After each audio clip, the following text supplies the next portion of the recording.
ឡាឡាឡាឡាឡាឡាថ្ងៃនេះសប្បាយចិត្តណាស់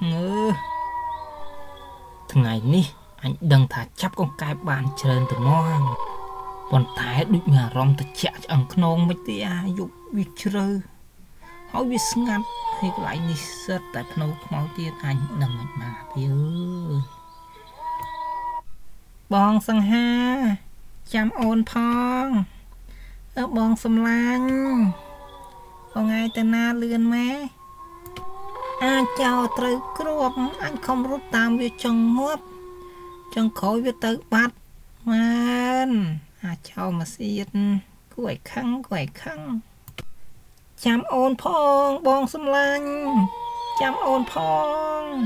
អូនទៅហើយចុំយីពេកនឹងទៅណាបាត់ហើយអូយជួយយ៉ាអត់នៅផ្ទះមើលកូនទេអញសង្ស័យតែមានប្រុសទេមិនដឹងវ៉ៃមុនហ្នឹងឃើញអាណាទេដើរឆ្លងកែម